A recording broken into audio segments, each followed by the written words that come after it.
Oh, my beard is so gray. Skip it up and that up. So Paul Ice Poseidon Danino was huge back in 2017 because he was known for being an in real life streamer. He was ginormous on Twitch. He used to do streams with Andy Milonakis, and the whole thing with him is that he would have his phone with him like a battery pack, and he would just go out in the world and just get into a whole bunch of crazy crap.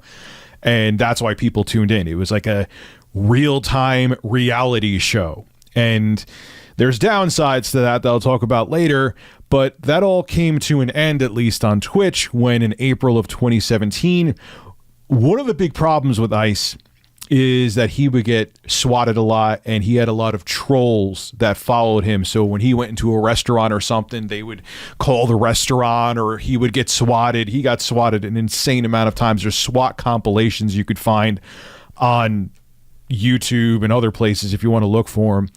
And he was on an American Airlines flight, and he got swatted on the flight. And then Twitch was like, we got to stop with this guy. His fan base is just too toxic, and they ended up banning him from Twitch. So he had to move on to YouTube, and he was on Mixer. Mixer is technically no more. Well, at the end of July, it'll be done, but it's over now already. People don't give a crap about it because Microsoft said they're ending support for it. Well, anyway, with Mixer going under, even though Paul just responded to me on Twitter and said that he streams on YouTube, he's looking for a new home for his live streams, and he's hoping that Twitch will unban him. This is what he had to say. Hi, my name's Paul Danino, otherwise known as Ice Poseidon on the internet. I'm making this video as my apology to Twitch in the hopes that somebody will listen. 3 years ago, I was banned on Twitch for enabling a very toxic community. And a toxic community that has affected the industry, myself, my friends, and other creators as a whole. And for that, I'm sorry. I've learned a lot over the past couple of years as a streamer, and with experience comes maturity. And with maturity comes a different mindset. And my mindset now is completely different to what it was 3 years ago. For the past year, I've been streaming on Mixer, and I found out after reforming my community and changing the actions that I do, I have found happiness again in streaming. Happiness that I haven't had in over 2 years. I forgot what it was like to have a supportive and positive community. And now I finally understand again. And I totally get why people don't have toxic communities. My point is, I've learned a lot in the past couple of years, and I've been a streamer for almost 5 years now. And I'm please asking Twitch to just give me a second chance. I've attached a statement to this tweet that gives more insight and information on my mindset now. So please, I would like everyone to just take a read. Tell me what you think, and I'm sorry for everything. Thank you. So first off, let me explain the fundamental issue with in real life streaming.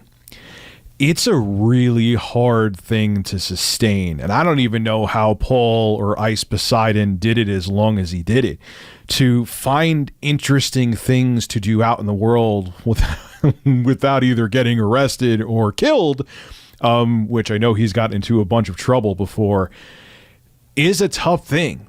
See, reality shows on TV, it's canned reality. It's not real reality. It's setups, it's BS. Go watch any of the behind the scenes. It's made up reality to seem like it's reality to make sure it garners views. When you're going out in the real world in real time to make real things happen to keep people interested, it's just tough to sustain it, man. And it eventually is going to implode. And that was part of the reason. There's other things that he's done wrong and his whole clique did wrong, I understand, that garnered a very toxic community. And I'm telling you, live streaming, I do it almost daily on this channel, which you should check out. I stream most time between 8 and 9 p.m. each night I start streaming.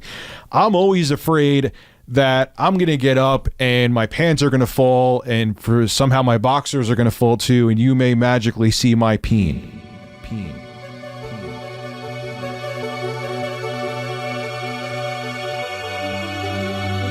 Or my butt crack, and then I'll get a strike on my channel, and my YouTube channel will be shut down. Like,